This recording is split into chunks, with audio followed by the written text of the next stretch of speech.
go. All right. Oh, yeah, you got to fight them on the surface. What I like to do is take an RC jig from Northland Fishing Tackle. Get the shiner after the fish attacked it. Hook 'em weedless style. Now, you notice this puppy wanted a jigging size sucker minnow.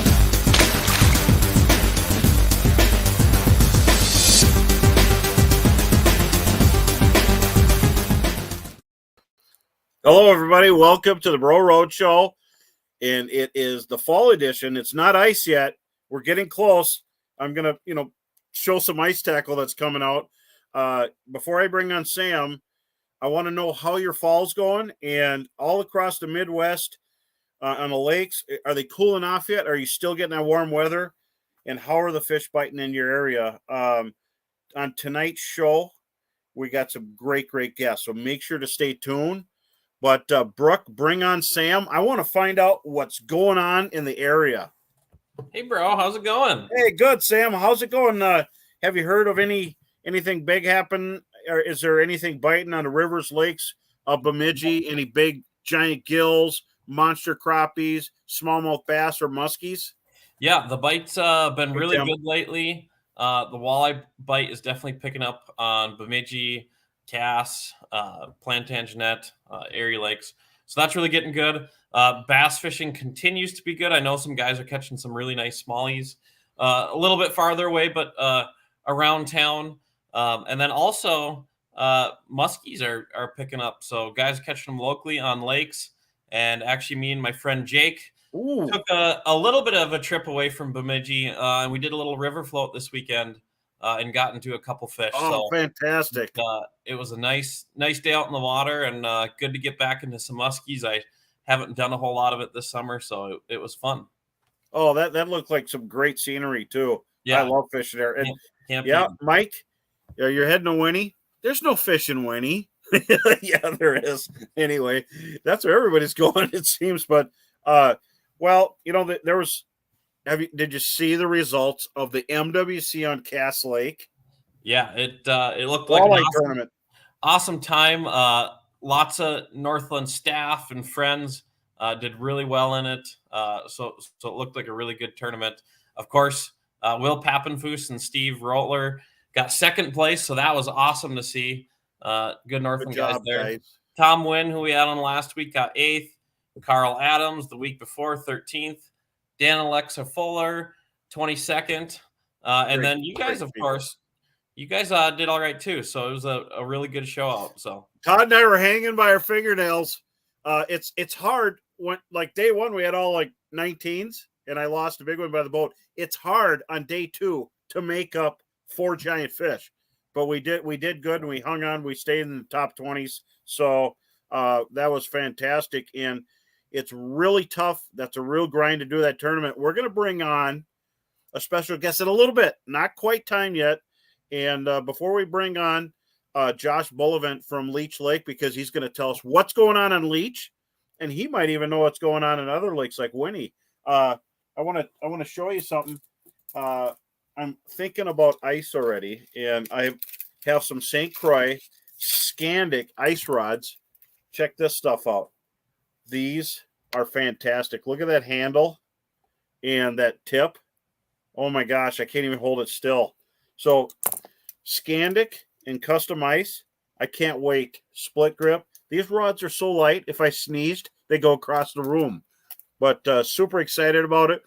And I have to get rid of my rod in a bucket kind of old ways. And I'm taking care of these babies. The custom ones, fantastic. Looking super good, and I can't wait to get those going. And here's a couple of ice jigs I want to show everybody.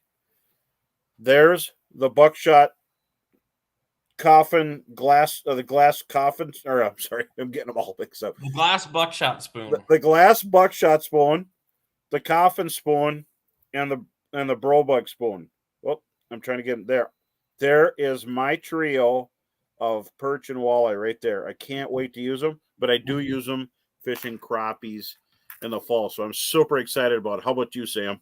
Yeah, so of course we get to use them all, but there is something special about that glass buckshot spoon, and that's no. I work for Northland BS. I truly believe it has a different sound, a different vibration, and it calls fish in that aren't used to see, or are used to more traditional buckshot rattles. So I'm really excited about the glass buckshot spoon. I'm going to be using that a ton this winter. It's a cool one. How about you? What are you most excited to I'm use? super excited about this one because I got some samples last year, and I caught my biggest walleyes on them. Everywhere I went, I caught big walleyes on them. I caught giant perch. I love using these, and I'm super excited. I tend to use the Brobug spoon anytime I'm near a muddy basin. And that's going to be something I have under my boat in the fall when I'm fishing for them. But from under the boat to under my otter vortex, I am going to have all these spoons going. But look at these color patterns. That natural perch. These would be good on the ice too. I mean, in open water.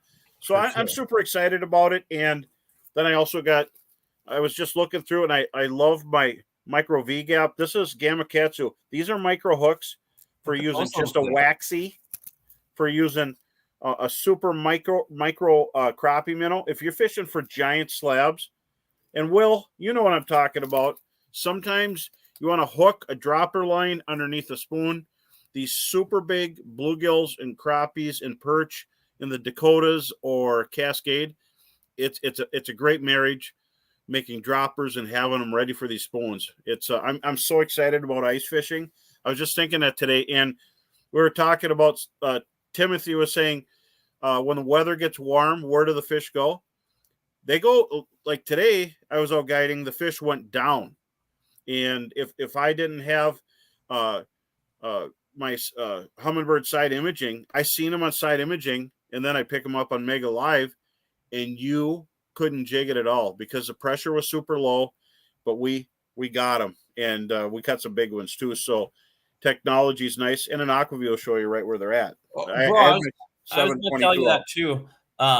So this weekend on the river, it's a smaller river, uncharted, of course, but we brought in my Helix 7 on the small boat we were fishing on, and we traveled upstream, and on the way up, we auto charted everything, and that was key to every big fish we moved came in the holes. So being able to figure out where the holes started and where the holes ended, we spent a little bit more time there, and it was a nice feature to have where you didn't have to just rely on just traditional 2D sonar watching for those holes. We had it all mapped out, and now I'll have the map for next time, so running up the river will be a lot easier. Sure. And you could use that on the ice, and that's the nice thing. Humminbird has so many features. They have the one boat network, but now I have my 360 transducer that goes out with me ice fishing, and I don't take a separate unit. I take my Mega Live with it. So I switch one, and I could see 360 around, so I could tell people where the fish are, which holes.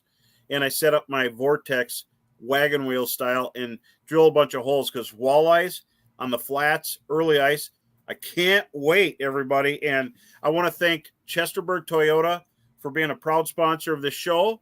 And we got a Chesterburg guest coming up here in the next couple of weeks. I'm going to bring Brian out here because I want to get him on the show. Brian actually won a tournament for walleyes with Dan Fuller, and boy, that'd be an interesting show. Would love to do that live from Chesterburg Toyota, but best customer service in the North Country. And if I'm not mistaken, they're the first Toyota dealership anywhere. And so definitely, if you're looking for a Toyota, stop in there, and they got them. So we'll get on with that. But now I'm bringing on from Leech Lake, the master of walleyes on Leech Lake, Josh Bullivant. Welcome to the show. Hey guys, how you doing, man? Good. That's awesome. What are you hearing about Leech Lake right now? And before I say that, I was going to say Josh runs Trapper's Landing on Leech Lake, an absolutely fabulous lodge with state-of-the-art everything, beautiful cabins, and also helps out at Reed's, which is dangerously close and full of tackle and guns. You have the life, my man. Yeah, I do. I'm lucky. Very blessed where I get to go. So I'm actually sitting in one of our brand new units that we just built. So it was a busy summer for me. Oh, fantastic. Oh, look at this. Yeah.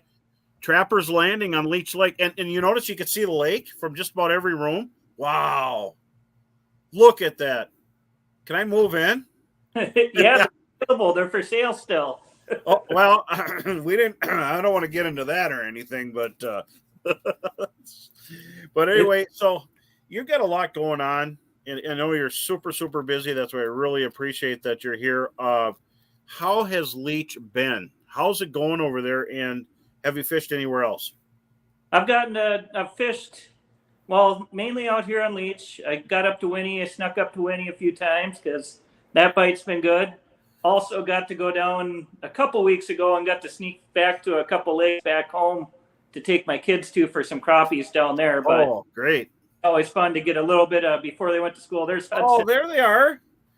Now explain to everybody the names of your kids, and they look like they're having a great time. Your kids are part fish, aren't they? They are, especially Brant. They're holding the walleye that you can see. He's my Brant and Hudson. Both they always come out fishing with me. Today was my daughter Selah's birthday. She's 11. I didn't have any pictures of her, but she'll come out when it's nice out. So, but that's fantastic. Brant is like a young man now. I remember when he was just like this tall.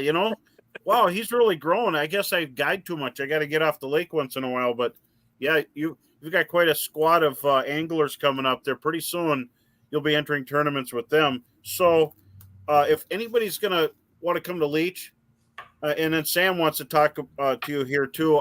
For me, walleyes. Do you think that the walleyes are going to be biting really good in the upcoming weeks here? I do. It's starting to cool down. We saw, even with this couple last warmer days, we've had those cooler nights. So we've watched the water temperatures drop a couple degrees. Nice part is right now, you can use multiple stuff out there. My favorite thing I've been doing, slip bobbers. So has been the ticket across the whole lake. Obviously, you can side scan in that, but I've started now. I haven't fished anywhere deeper now than 12 feet in the last week. Oh, so wow. They're still shallow, huh? Yeah, they're starting to move up on the flats, looking for that.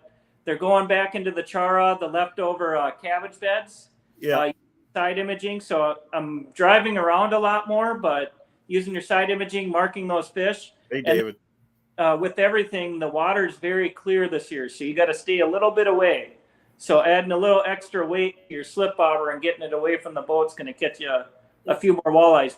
And Sam and I want to come out there with you sometime. But Sam, we're going to fish for something that jumps. Yeah. Well, I was just about to ask you. So not only walleyes, but are some of the other bites going to pick up there? You guys got some big smallmouth, perch, muskies. How are the other bites going to turn out here in the next few weeks? Well, the perch bite right now, if you're looking to get a limit of perch, it's easy pickings. Jigs and minnows right now across the whole lake. Everybody's pulling jumbo perch out of the lake. It's amazing how many are in the lake. So that's going to stay strong here at least through the next couple weeks. The smallmouth bass, I had a few guys out, or a few friends of mine out.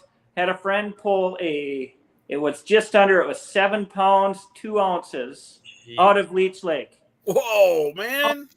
So it was reported. I got to get the picture, but 7-pound fish that was pulled out. They were fishing a little bit on the deeper edge, which they tend to do in the fall out here. They sometimes don't go shallow, but you look for those deeper rock bites, jig plastics or a drop shot. Over 7 pounds. Yes, over 7 pounds. So we've smallmouth bass. I'm feeling sick tonight. I might have to call in sick tomorrow. I'll meet you there, bro. Yeah. Oh,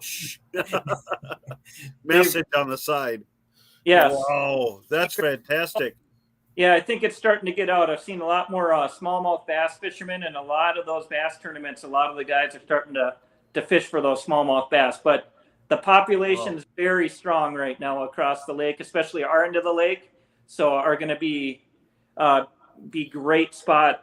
Our end, Diamond Point, those areas, Rogers, all of those with those deep rocks are going to have some good smallies going.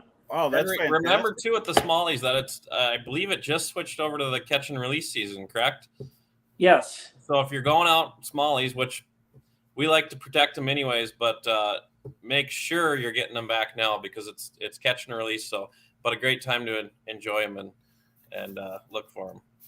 Yeah, it sounds like a really good thing going there. And Leech Lake, hey, how you doing, Mike? It is loaded with giant walleyes. I mean, if you were to pick one lake to go to, I think Leech is one of them, that there is a ton of fish over 25, 27 inches. And so, Josh, what are some of the sizes you've seen come through cotton released, or what kind of fish have you seen over the last few weeks? Last couple weeks, I took a few trips there. I added a few pictures of some bigger ones. Those were all over 26 that we had. But I've seen, biggest I saw this last week that I held was just under 29 inches, which is a big fish right there. That one was just under 29. So wow, alligator head. Yeah, there's one over 26. That's one of our marina guys there that caught that. Coming in offshore the other day, we had a little kid right off Trappers. We have these awesome docks that are set out, fishing from shore. Caught a 28 3/4. So, I know that place. You are in a fishy spot. When there's tournaments on Leech Lake, tournament boats are fishing right in front of your place. If the takeoff is in Walker, they drive all the way and fish right in front of your docks. So if people want to come up there, they don't even need a boat at the right time of year. No, they don't. It's actually, sometimes I tell people I see them fish all day in their boats. They come back and slip bobber off our docks, and they catch more fish that way, especially coming up here. The October evenings are upon us shortly, and that's going to be a bite. Throwing some crankbaits too, doing that at all? Oh, yeah. Throw a lot of the crankbaits. So rumble shiners are awesome to throw in the fall time up here, especially walking out. So Tony, that's Trapper's Landing that he's at on Leech Lake. Trapper's Landing it's by Walker, Minnesota. So look up Trapper's Landing, and Josh runs it, and he's a guide, and he's got the keys to reeds. So he's good to know. So you make sure to bring him a gift. He'll take care of you. So Josh, Leech is a pretty large body of water. What would you say is a tip for somebody coming up for the first time to help break it down, help find some fish? What would you give a first timer? What advice would that be? First one I'd look for, and I've learned a lot over the years now being up here. I used to focus in on a lot of the rock bars because that was down here. Now I start to look for anywhere, like you'll see the big, long, expansive flats, especially like near Diamond Point, up along Bear Island. You'll see these big, giant 12 to 14 foot flats. Those are where those fish are holding. So get into those 12 to 14 foot flats, use your side imaging and find them. The fish seem to spread out of those, but you'll find little anomalies like a little weed ledge or a rock that's sticking there, and that's where those fish will stay in those 12 to 14 foot flats. A lot of guys coming up, it's hard to find those. If you're looking to troll or find those fish, troll a lot. Do a lot of crankbaits through those 12 to 14 foot areas. Where you pick up a fish, put that waypoint in and go back to it. So that's going to make it smaller. So I'd focus in right now, especially coming up in the fall, 12 to 14 feet. As we get into October, look for those same flats, but move into the first break. That first break is going to be anywhere between 3 to 6 feet. And those are very distinct, tight lines on your maps, and focus in on those off the flats. And those usually find your most fish, and then they're easy to side image, and then pitch your jig in a minnow too. Wow, great information on Leech Lake. Everybody, this is the guy, and anybody looking for Leech, I sent him to you because I'm all over the place, and you are there all the time, and they definitely do really well. I appreciate you coming out. Any specials at Reed's right now people should know about? Well, they got a great deal on St. Croix rods right now going into the fall. So you guys are looking for a great St. Croix deal. They've got some awesome combos together. So they've got them already pre-rigged, set up for you with like a Daiwa Fuego and an Icon rod, or even an Avid, or any of those rods. They have all of them already ready with those great combos, great prices. They'll be the best price in the area. You're looking for Northland stuff, they've got the biggest selection in the area as well. So absolutely. We'll always appreciate you, Josh. You're fantastic. Thanks for coming on the show, and we'll have you getting closer to ice because everybody wants to know when Leech freezes. Thanks, and Rachel and the kids, you guys have a great night. In just a moment, I'm going to bring on the MWC winner on Cass Lake just this past weekend. This guy hammered a huge bag. And Bro, so, hey, before we bring him on, we forgot to do something. Can we remind the viewers how to win? Absolutely. Yeah, two guest loaded night. So, like always, we're going to have a Northland prize pack going this week. Brooke can bring up the image here. Got a bunch of Deep V jigs, Deep V bucktails. Of course, the Bro Roadshow mug. So we'll be giving that away. To enter into this week's giveaway, like always, comment, like, and share the show, and that'll get you entered in to win. We're trying to answer some of those comments, questions as the show goes on, but like, comment, and share, and we'll pick a winner at the end of the show. And don't forget, remind us again, Sam, because I have no idea of time. I'm on the Max Minnesota clock here. Yeah. So, but I want to tell everybody, we have a special guest. He just won the MWC on Cass Lake. He is Sunrise Guide Service owner since 1996, competitive tournament fisherman angler since 1990, Lund Pro Staff since 1998, works a human resource safety professional with Industrial Lubricants Company, Ray's Sports and Marine Pro Staff as well as I am, and he's been at Ray's since 1996. Also a supporter of Northland Fishing Tackle, a fierce tour angler and guide, Sean Coulter. Get ready to rumble. How you doing, buddy? Hi, guys. Thanks for having me. This is awesome. Congrats on your win. Thank you. Yeah, it's always fun to get a W, and especially competing with the guys that we get to compete with. I mean, in Northern Minnesota and the group that we compete with, it's awesome. That's fantastic. What a win. And so day one, you came in with a weight of 1713 for 5 fish. Day two, you had 20 pounds, 2 ounces for a total of 37.15. Is that the record ever done on that lake?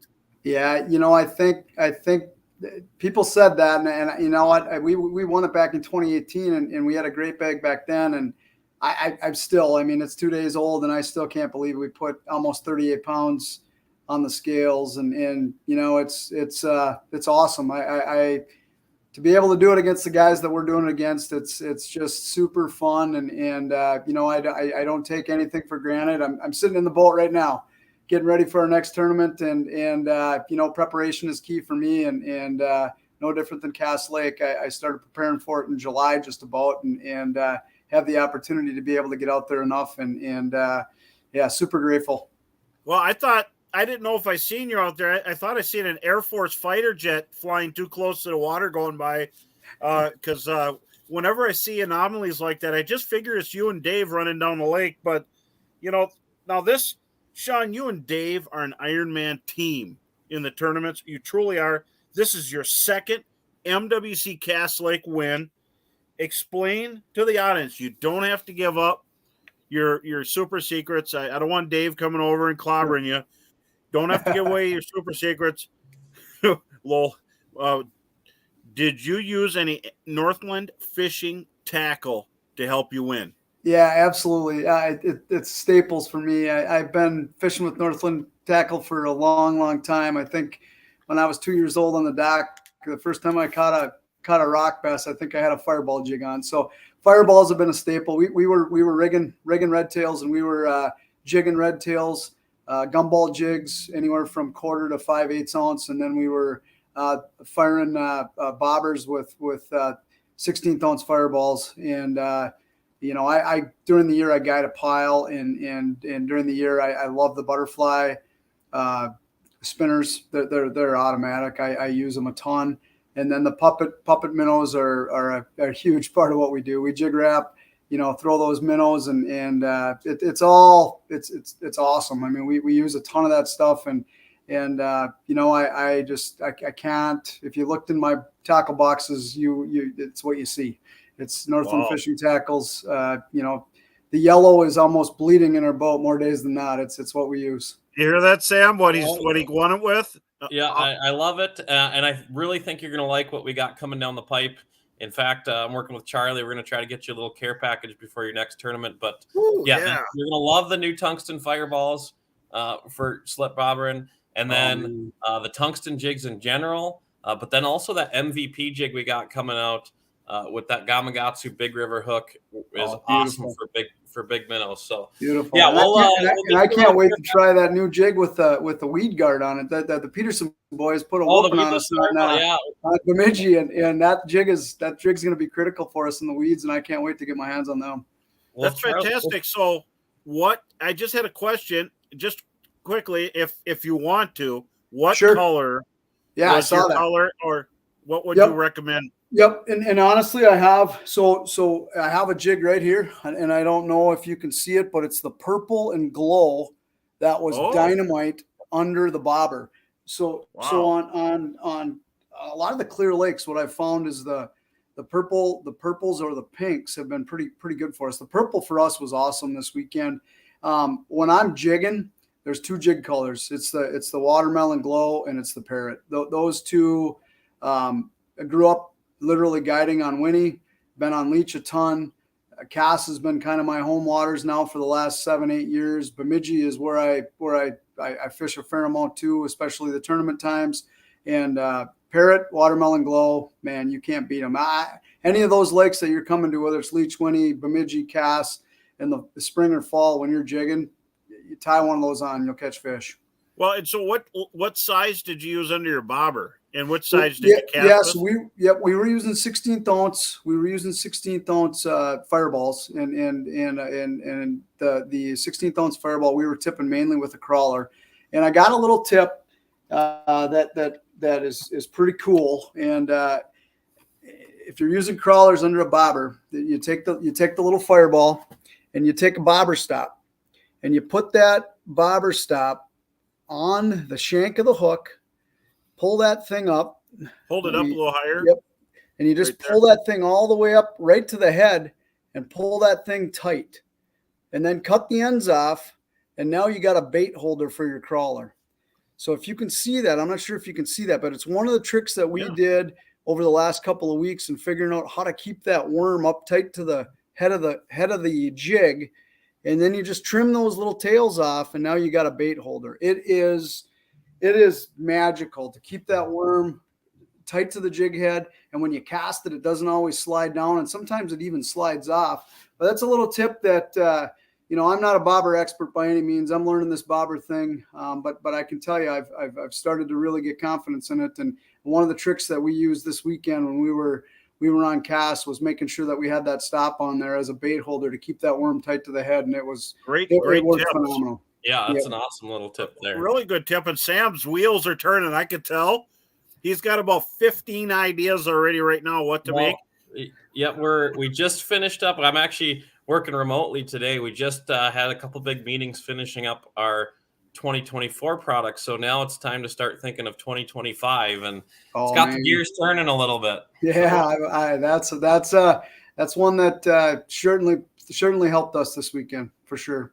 Here's a thing I want to know. When that knot's up there, do you bring the knot and then slide the worm over the knot? Yeah, so you keep those, just no different than when you're running a bobber stop on your line. You keep those tails pretty small, and you pull it as tight as you can. And when you push the worm on there, it's amazing how that worm just slides right up there. And you could probably get 10, 12 good casts out of that worm before the worm starts to get a little bit loose. And then you got to probably replace the worm. But the bobber stop stays there for a long time. And I will tell you, I had a yellow one on right there. Black was what we were using. So I didn't have a black one tonight. Somebody just asked, do you use a full worm or a half worm? You know what? Almost all summer I've been using a full worm, and those fish just gobble it up. I mean, leeches work at times. I always tell people, you know what? Walleyes are just like you and I. You don't like to eat a T-bone every day. And so you got to change things up. And you know what? The crawlers at times work great. And, when a big fish is hungry, a full crawler is nothing. And so I don't have any problem using a full crawler almost all the time. Whether they're 12 inches or 28 inches, they'll gobble that thing up, no problem. Well, now, Sean, okay.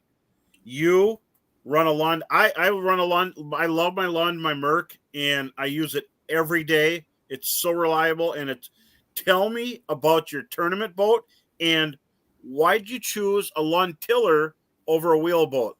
Let's see this. Yeah, so it started when I was about probably Wow. 7 years old. I took the paddle boat out, and my dad introduced me to fishing with a little tiller, and I've been a tiller guy ever since. And back in the late '90s, thank God I was lifelong friends with David Hernisman, who's the owner of Ray Sport and Marine, and a huge piece to Lund and Mercury. And I was able to chat with the engineers a little bit at Lund when I was really guiding hard about creating a boat that, as a guide, we needed a lot of room. And we used to do shore lunches all the time on shore, and we needed all the storage. And then they came out with the power steering and the big motors. And when you're a tiller guy, I've been a tiller guy my whole life. And to have the room and now to have the speed and do what we need to do in the tournament, it's just what I do. And I've tried the steering wheel thing, and I just have not been able to adjust to it yet. And you know what? At 48 years old, there'll probably be a day where I'm going to be like, yep, I'm going to take the wheel. But right now I'm just a guy that loves my tiller, and anybody that knows me, and my son is 11 years old, just bought his first Lund with a 25 Merc on it. And awesome. He's a tiller guy too, and it's just fun. It's in the family. It's in the blood. My dad was a tiller guy, and I can't speak enough about it. Well, and how fast does that boat go? So this one with the 250 Merc on it, I've got the 2075 Pro Guide. This one goes somewhere between 52 and 55. It matters how many donuts we eat in the morning, but no, it rips. It's plenty fast. We don't need to go any faster. Well, that's just a great boat for Cass. If you were going to be on Winnie or Leech or Lake of the Woods, would you go to a wheel boat, you think? There's a couple of years ago, we fished the championship on Lake of the Woods, and it was nice. We ran in 1975 with a wheel, and we were running like 28 miles all the way up into the north corner, up by Stony Point and stuff. And we had 6-7 foot waves, and I don't know that I would have wanted to do that with a tiller, but so there's applications where clearly it's you need to have the steering wheel, especially if you're making long runs. Next year, there's a pretty good chance we qualified for the NTC over on Bay of Green Bay.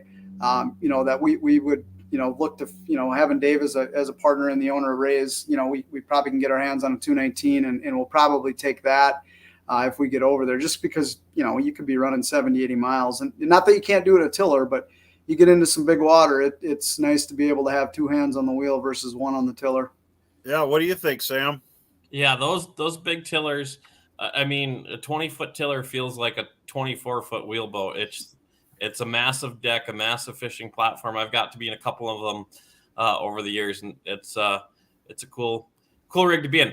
But speaking of Dave, sure, he also got big fish of the tournament, didn't he? He did, yeah. So this weekend we had it was pretty cool.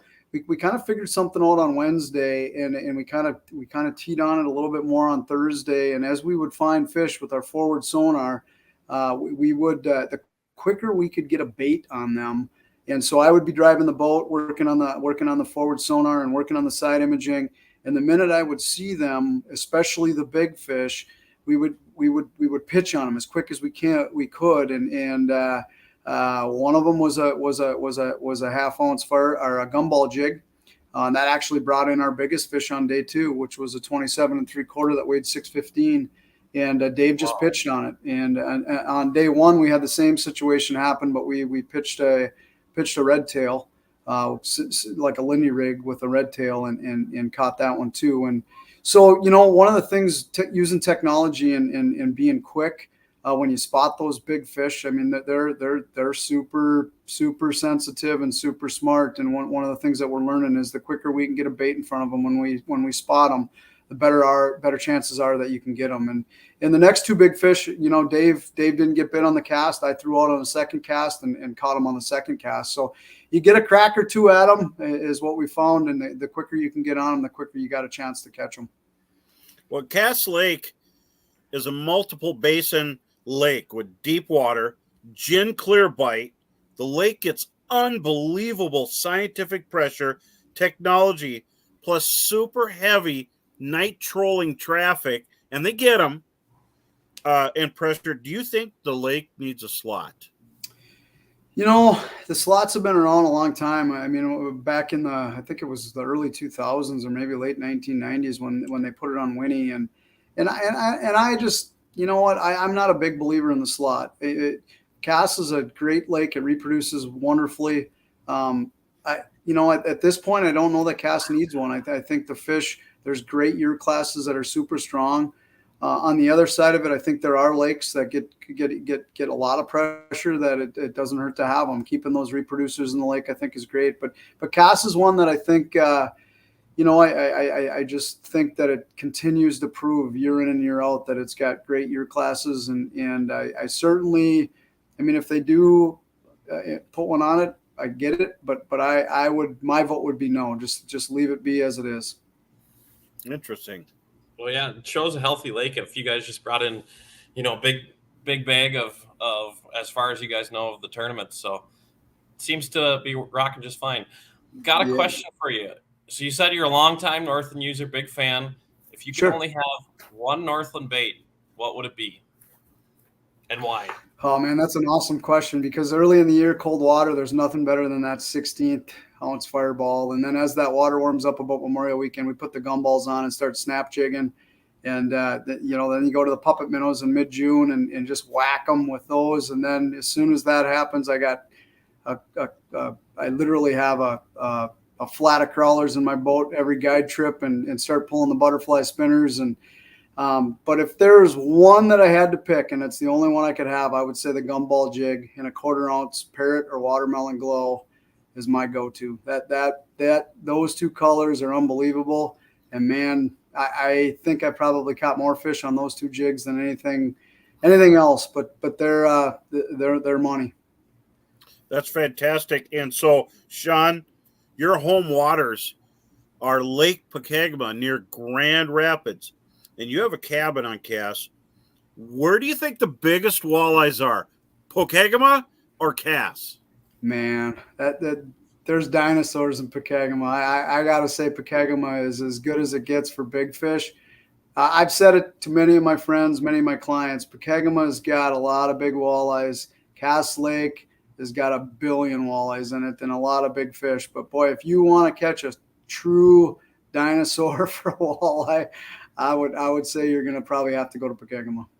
Wow, what's your biggest out of Pokegama? So I've got a 31 3/4. I had one day guiding where I had 11 of them over 30 inches. And that 11 fish? Yeah, 11 of them in one day. And we had, that was when the smelt died off, and it was crazy.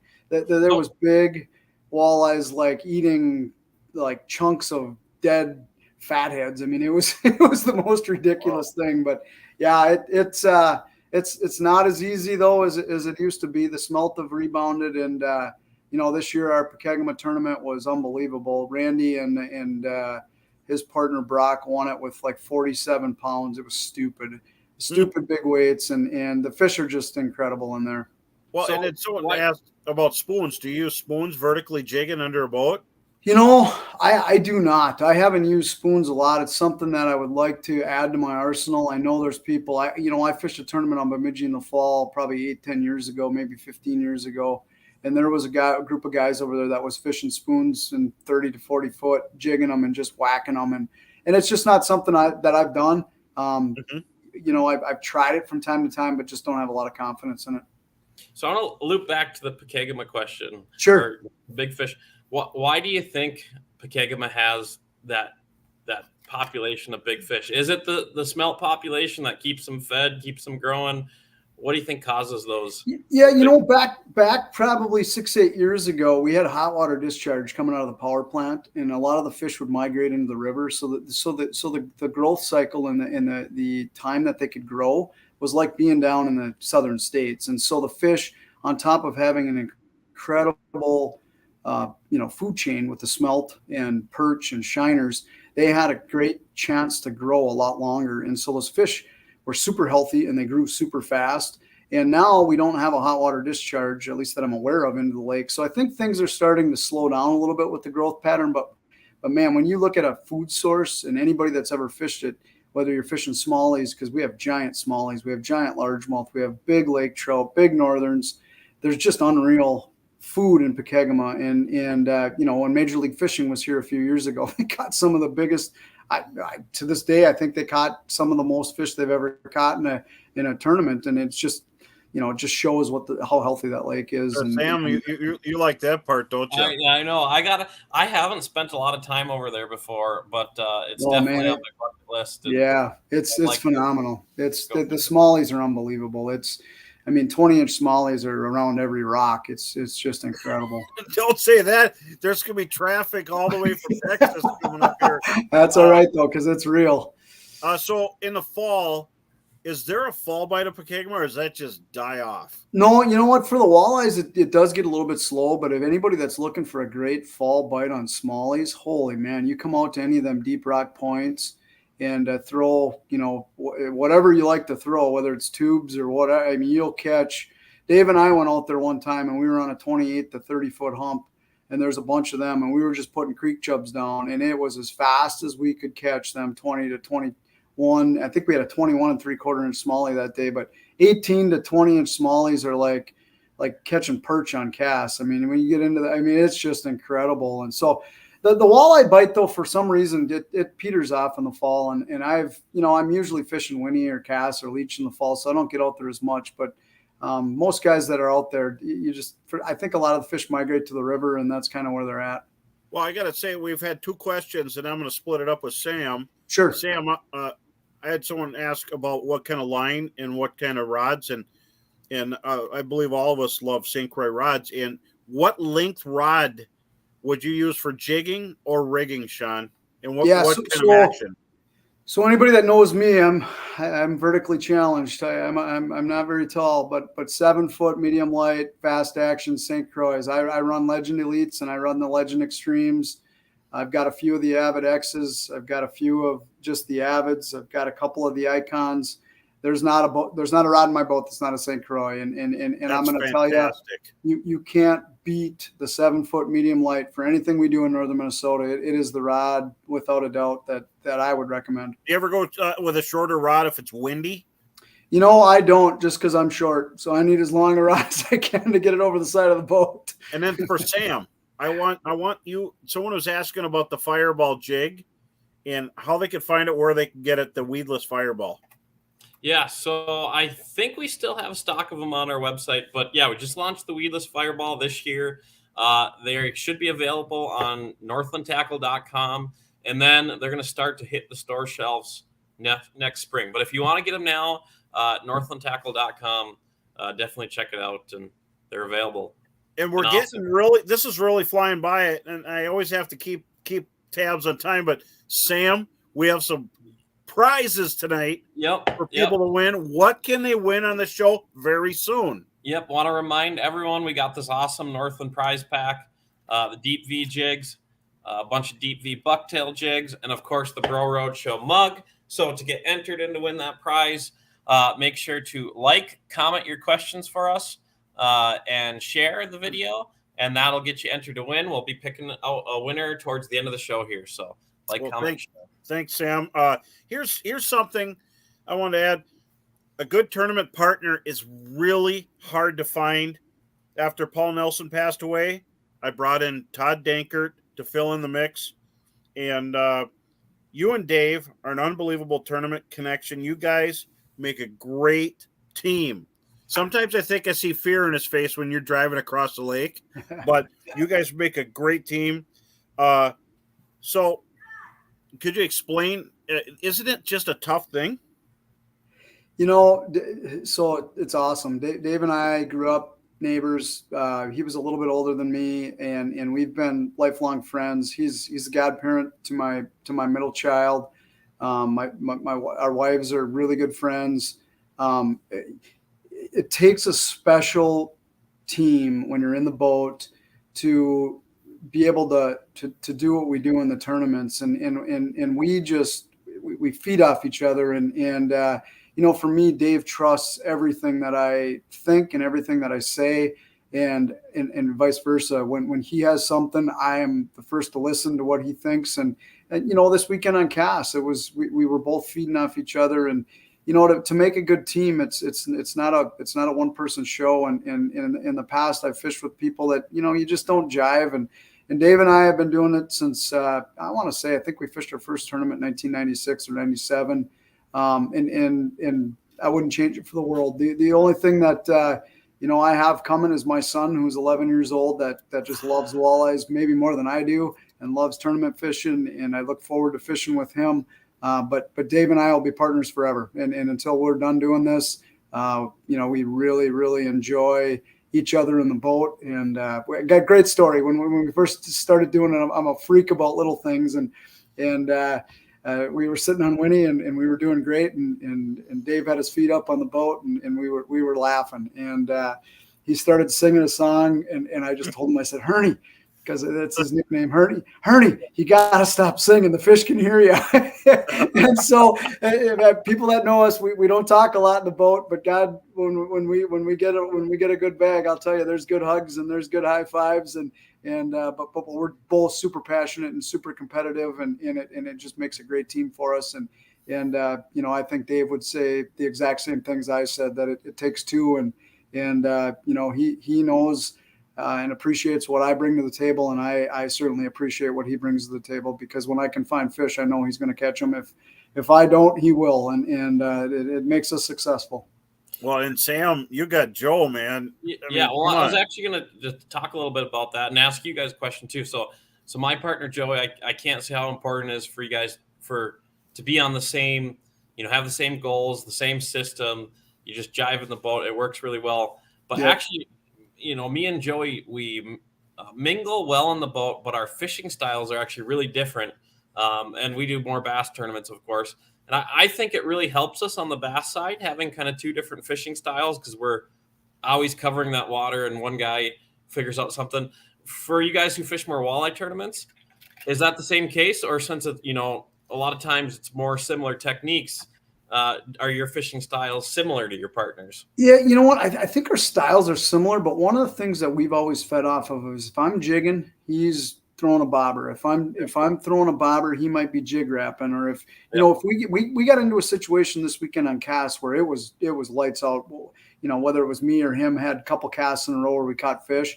At that time, then we're both doing the same thing. We're both catching fish, but we always try to do things just maybe a little bit differently. Just exactly what you said, Sam. Sometimes it's, just that little tweak that'll make the difference. And that's one thing that we're really good about. And whether it's, we run a little different line, we run, things just a little bit, we tweak things just a little bit, and he's not afraid to tweak it. And I'm kind of set in what I do. And so it works really good. And at the end of the day, I don't question him. He doesn't question me.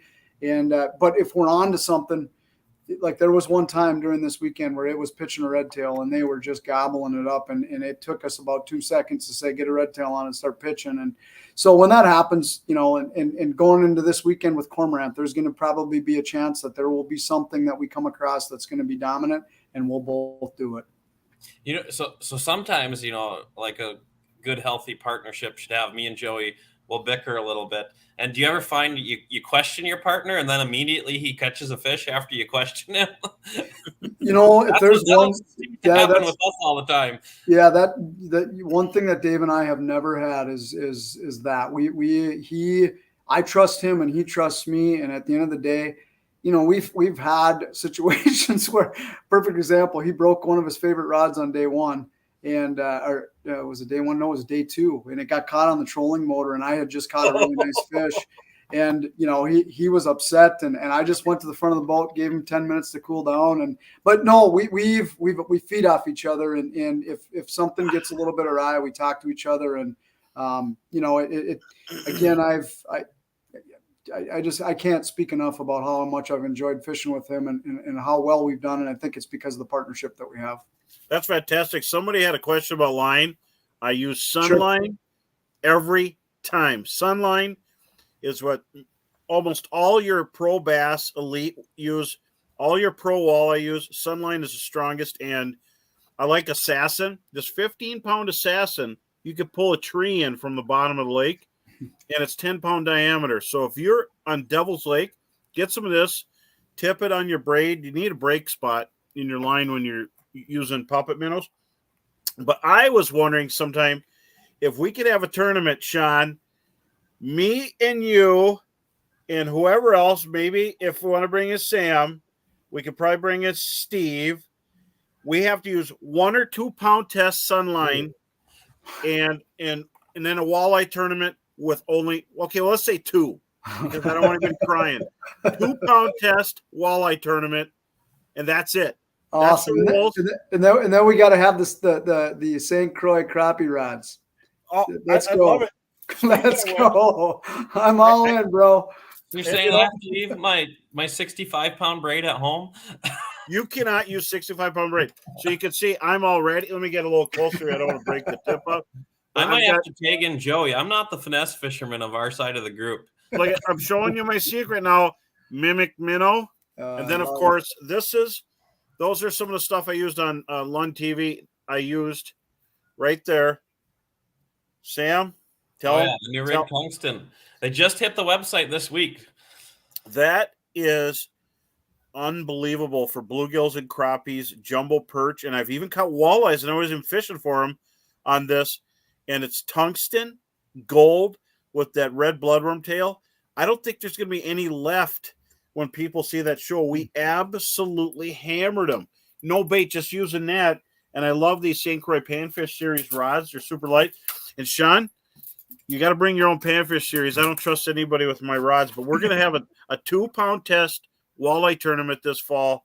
And I think that'd be kind of a good fun kind of thing. But, Sean, seriously, though, maybe you were under the radar before, but they will be coming after you. I mean, you have a target on your back. All the young bucks are gunning for you, my friend.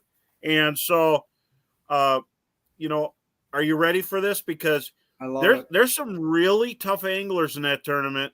And you know what I'm talking about. And there's teams. Yes. I mean, there's some teams that are a dozen people. Yeah. There's some teams that are 6 or 8 people. Yeah. And you and Dave kind of did it on your own, and Tom Wynn does it on his own. You got to relish that stuff. And I think Will Pappenfuss does it on his own. Yeah. So interestingly enough, that's what I've done forever. And this weekend, I'm not gonna kid you. We teamed up a little bit and shared a little bit of information. Steve Weichert, I talked to him a little bit. Will Pappenfuss and Steve Roller and Aaron Schmidt and Jimmer Hernesman. We just shared a little bit of information. It's the first time really that I've done that. And it's one of those things where when you're competing against guys that are, out there and it doesn't hurt. And you know what, when you can trust each other, it makes a difference. And, I just enjoy what I do, and I go out and try to find fish and catch them and to get a little information. Actually, bro, I talked to you a little bit during the year and during the summer, and you know what, when we're all out there for the same reason and for the same good. And some of these guys are really, working close together and sharing a lot of information. And I wouldn't say I was, for the first time doing it, I wouldn't say I was there yet, but it was a fun weekend. And anytime you can win, is competing against, in my mind, the best sticks in Minnesota and even the Midwest. And I think there was 11 states represented. It's always fun. Absolutely. What do you think, Sam? No, it's the whole walleye aspect thing is completely, it's still kind of, I don't even know what to say here, but it's a different game than what I'm used to. So it's always interesting to hear about and always interesting to listen in on the strategies there. So, well, and they're coming for you, Sean, as a team. You've won twice. So you guys are going to have to get rid of that orange shirt on that I see running. I could see you from outer space out there. And so the young guy. I told Dave, we're going to have to go to camouflage now. And I said that hopefully what I got going on Cass Lake will hold up for another year or two. And I can't wait to get back out there. I'm sitting in the boat right now. I'm getting ready to go to Cormorant this weekend. And man, you want to talk about a bunch of really good fishermen and a bunch of really good walleye fishermen. That group down there. Are they good out there? Oh man, I can't wait. Cormorant Lake's a great lake, and I know Tom Wynn's going to be there, and there's just a whole crew of them down there that are wicked good. And Okay, Brian so tell Bjorklund me, and, last man. year you grabbed the tournament anglers and you mopped up the floor with them. And I know you're not going to say that, but I could say that you killed everybody. Yeah, You didn't just have a bag. It was you fun. had like 5 people's bags. Tell everybody about this. So it was 100%. But we don't have too much time. No, 100% Northland Fireball jigs, not Fireball gumballs. We were throwing 1/2 ounce to 5 ounce jigs with big red tails, big minnows, and we were fortunate to find a couple 3 spots with big fish. And day 1 we had 42 pounds in the boat before we knew what we were doing. And in day 2 we went out and just about duplicated it. And Cormorant Lake, I don't think has seen them kind of weights, and I can't wait to get down there. We're leaving Thursday night. We'll pre-fish Friday. We got 5 or 6 spots, and I can't wait. I can't wait to get back on that water. It's very much like cast. That's like Lake Erie kind of weights. Yeah, we had 75 pounds last year, 75, 61 in 2 days, and it was awesome. I mean, 75 pounds for 5 fish? No, it was 6 fish a day, so 12 fish. Okay, 6 fish a day, 12 fish. That's unbelievable. It was all jig and minnow. I mean, it was 100% Northland gumballs, and I've got a box load of them right now, ready to rock. I can't wait to get down there. I'm tying my rods up tonight. That's fantastic. The best of luck. Everybody's rooting you on, and so here's where, before we give away the winner here, because we're going to give away some prizes soon. Sam's going to give them away. If you could give anybody advice coming up to this area for the first time, or if they got kids, they want to get them into fishing, where would you go, and what Northland tackle would you use?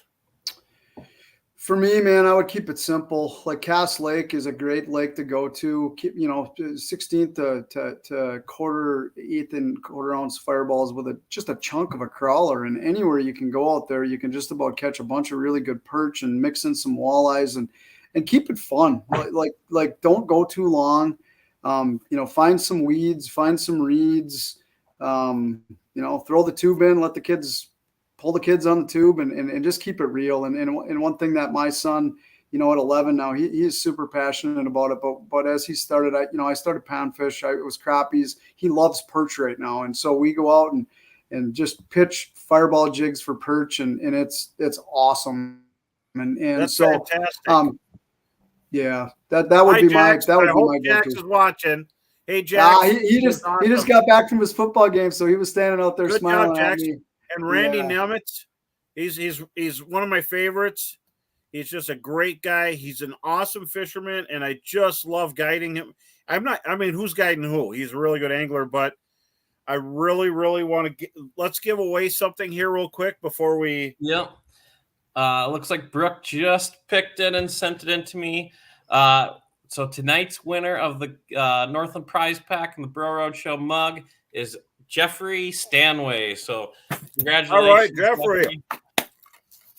So remember, it's fall. Fish Monkey gloves. I wear these gloves and I bait rainbows with them, and I never get cold fingers with them. And then as you get close to winter, I can't wait. I'm getting all my winter stuff out. Everybody think Fish Monkey. And I really want to thank Sean for being on the show tonight. Josh Bullivant. Sean Coulter is he's a great guy, but he's probably going to win this next tournament. And Sam, my co-host, and Brooke, my producer, and my lovely bride, Heather, who's really, really just a great gal, and she helps keep things going. I want to thank everybody for watching the show. And, of course, Chesterburg Toyota. Stop in and drive. You will love it. We'll see you next Tuesday at 7. Thanks, Sean. All right, guys. Thank you. This is awesome. Take care. Awesome, man.